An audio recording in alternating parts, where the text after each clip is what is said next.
विराजमान हमारे प्रेरणा स्रोत आदरणीय मिस्त्री जी, राजकुमार सर और आज के कार्यक्रम के मुख्य अतिथि माननीय न्यायमूर्ति सर काम करता हूं और सामने बैठे सभी श्रोताओं को भी मैं प्रणाम करता हूं। महिलाओं को मैं विशेष प्रणाम करता हूं क्योंकि ये बड़ी अच्छी बात है कि वो अपना समय निकाल करके आई हैं और ज्यादातर लोग वही हैं जो अक्सर कार्यक्रमों में आते हैं। आज हम अपने पुरखे रामकृष्ण गाडगे महाराज जी की 150वीं जयंती मना रहे हैं और ये आयोजन पूरे देश में भव्य तरीके से किया जा रहा है। नायक नायिकाओं वीर वीरांगनाओं को प्रणाम करते हैं क्योंकि आज अगर हम ये कार्यक्रम कर पा रहे हैं हम की वजह से, क्योंकि वो थे इसलिए आज हम हैं। वो धीरे धीरे साल दर साल कम होती जा रही है। इस पर भी एक विचार करने की जरूरत है और सबको ये सोचने समझने की जरूरत है कि अगर कोई ऐसा कार्यक्रम है तो हम वहां अकेले ना पहुंचे, बल्कि परिवार को लेकर के जाएं। केवल दूसरों को कहने के लिए नहीं कि हम कहें कि हाँ लेके जाना चाहिए, लेकिन हम खुद लेकर के नहीं आ रहे। एक बार मुंबई में एक कार्यक्रम हुआ था, वीरांगना चाकली अय्यम्मा जी की जयंती समारोह था। मैं बरसात का मौसम था, मुंबई की बारिश ज्यादातर लोग जानते हैं कि कैसे थोड़ी थोड़ी देर में रुक रुक करके होती है। मैं वहां पहुंचा तो मैं अप्रभ रह गया कि पूरे दिन जोर से बारिश हो रही है, लेकिन 2-2 महीने तक के बच्चों को लेकर के महिलाएं और जो भी बुजुर्ग थे सब पूरा का पूरा परिवार आया हुआ। क्योंकि कार्यक्रम में अगर हम आते हैं तो बहुत सारी चीजें, बहुत सारे वक्ता होते हैं और अक्सर ये कहा भी जाता है कि अगर 101 वक्ता को आपने सुन लिया तो 2, 4, 10 किताबों के बराबर आपने सुन लिया। क्योंकि ज्यादातर लोग जो बोलने आते हैं वो बहुत मेहनत गहन चिंतन करके तब आते हैं। तो इसलिए हम उम्मीद करते हैं कि आगे के कार्यक्रमों में भी उपस्थिति की संख्या बढ़ेगी। हम आज जिन महापुरुष की जयंती मना रहे हैं, हम उनके मनाने का कारण ये है कि उन्होंने ऐसे बहुत सारे काम किए हैं जो आज तक चल रहे हैं। अगर हम उनकी बात करें कि गाडगे मिशन सेवा ट्रस्ट जो 1952 में बना था वो आज भी चल रहा। उनके द्वारा बनाई गई 40 से अधिक संस्थाएं आज भी निरंतर कार्य कर रही हैं और अच्छे पैमाने पर कार्य कर रही हैं। चाहे वो धर्मशाला हो, चाहे वाचनालय हो, पुस्तकालय हो या फिर छात्रावास हो। और ये काम उन्होंने किया लोगों के आर्थिक सहयोग से।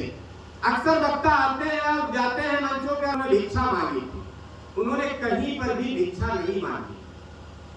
वो काम करते थे, उनके गणवेश के कारण लोग उनको पैसा देते थे। उस पैसे का उनको लगा कि हम कुछ करें इसका, और उन्होंने उस पैसे का सदुपयोग किया और फिर लोगों ने देखा कि वो काम हो रहा है और अच्छा काम हो रहा है, इसलिए लोग दान करते गए। बड़े बड़े धन्ना सेठ साहूकार तक उनके कार्यक्रमों में, कीर्तन और भजन के कार्यक्रमों में आते थे। उन्होंने कीर्तन को, अक्सर लोग ये भी कहते हैं कि जो देवकी नंदन गोपाला गोपाला है, ये सवाल मुझसे भी बहुत सारे लोग करते हैं कि वो कर्मकांड का विरोध करते थे, अंधविश्वास और पाखंड का विरोध करते थे, लेकिन फिर वो देवकी नंदन गोपाला क्यों गाते?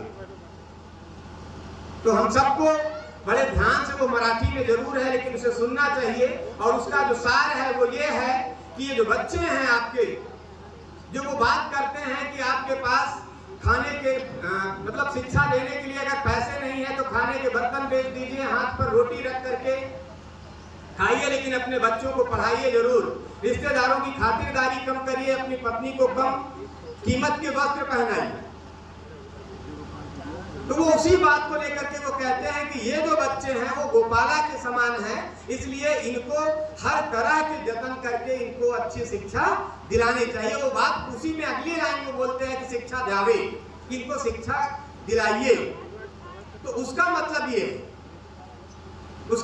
ये नहीं है कि हम, अच्छा दरअसल होता यही है कि हम मूल बात को समझने के बजाय हम उस पर मीन मेख निकालने लगते हैं कि कहीं तो कोई कमी निकल आए कि वो कहते तो थे ऐसा, लेकिन ऐसा हो क्यों गया, ऐसा कैसे हो गया। तो उन्होंने कीर्तन के माध्यम से, वो कीर्तन था, आज भी अगर देखिए कार्यक्रम है, बहुत आयोजक मंडल ने, उनको बहुत बहुत साधुवाद है, उन्होंने बहुत मेहनत की है लोगों को सोशल मीडिया के माध्यम से जगाने में, फोन के माध्यम से। लेकिन अगर अभी यही कोई दुगदुगी बज रही होती, कोई डबली बज रही होती तो लोगों की संख्या अधिक हो जाती। यही कारण था कि वो कीर्तन का सहारा लेते। और आज भी अगर कहीं गाने बजाने, उस समय भी वो प्रासंगिकता थी।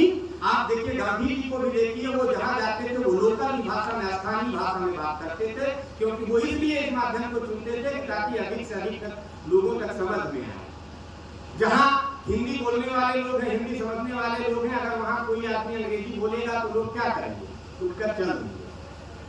तो इसलिए उन्होंने कीर्तन का सहारा लिया और वो मानते थे कि समाज सुधार का सबसे सशक्त माध्यम है शिक्षा।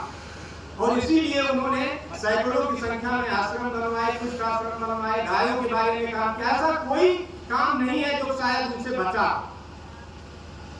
और उन्होंने जब बाबा साहब भीमराव अम्बेडकर के बारे में जाना और बाबा साहब भीमराव अम्बेडकर को जब उनकी पीपुल्स एजुकेशन सोसाइटी को उन्होंने अपनी पंढरपुर की धर्मशाला सौंपी, तो उन्हें इस बात का यह मलाल हुआ कि मैंने अभी तक जो किया वो कम था। अगर अम्बेडकर साहब जो है मुझे अगर पहले मिले होते तो मैं शायद शिक्षा के प्रति और अधिक समर्पित भाव से काम करता। उनके द्वारा बनाया गया जो ट्रस्ट है, आज भी वो टाटा हॉस्पिटल के पास में स्थित है, मुंबई में दादर स्टेशन से जस्ट बगल में। वहां पर मरीज को बिना पैसे सालों रहने की सुविधा मिलती है, परिवार सहित रह सकते हैं। और मुंबई जैसे महंगे शहर में अगर आज भी वो काम हो रहा है तो भारतीय मिशन सेवा ट्रस्ट के माध्यम से हो रहा है। इसलिए भी हमको उनके जानने, समझने और पढ़ने की भी जरूरत है। मैं बहुत सौभाग्यशाली मानता हूं कि मुझे उनके पैतृक गांव में भी जाने को मौका मिला था। और वह उनके पैतृक गांव में पहली बार 2020 में जयंती का आयोजन 23 फरवरी को, यानी कि अंग्रेजी के महीने के पंचांग के अनुसार वो किया गया था। इसके पहले हमेशा शिवरात्रि के दिन की तिथि के हिसाब से वो लोग कार्यक्रम का आयोजन करते हैं।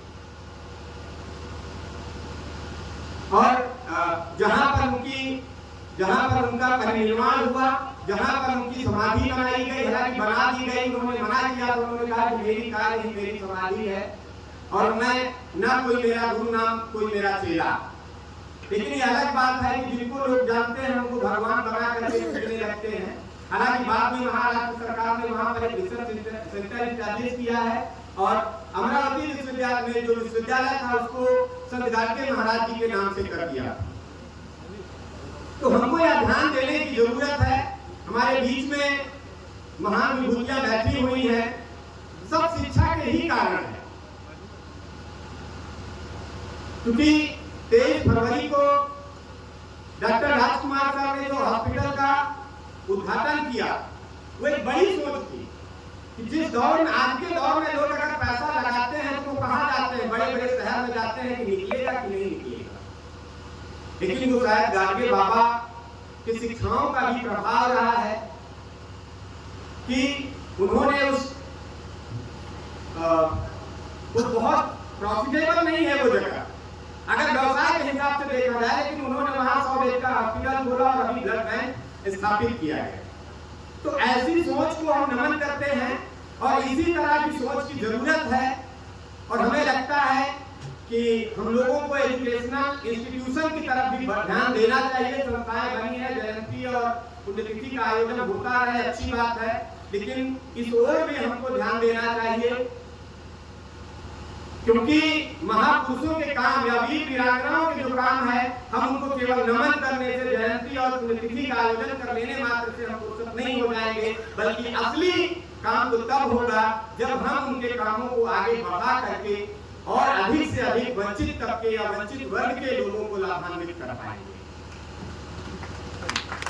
हम लोगों का भी प्रयास एक वर्ग समूह था जिसे हमने रजिस्टर कराया, उसके माध्यम से चल रहा है। और मैं सभी से निवेदन करूंगा कि अगर आप लोग हॉस्पिटल में जाएं, किसी मृतक व्यक्ति के घर पर जाएं, तो आर्थिक सहयोग करें, क्योंकि लिफाफे की जरूरत सबसे ज्यादा अस्पताल में और मृतक के घर में है, न कि मैरिज हॉल में। अगर वहां हम नहीं भी दे पाए, जहां जरूरत है वहां देना चाहिए। इस संस्था के माध्यम से और चित्रकारी समिति के माध्यम से भी एक आयोजन अभी 25 तारीख को किया गया, वो भी बहुत काबिल गौर है। और ऐसे आयोजन बड़े पैमाने पर होना चाहिए और हम सबको उसमें जोर शोर से, तन मन धन से सहभागिता अपनी देना चाहिए। अब मुझे मौका दिया गया, बहुत बहुत धन्यवाद। आप सबने सुना, बहुत बहुत साधुवाद। जय भीम, जय गार्गे, जय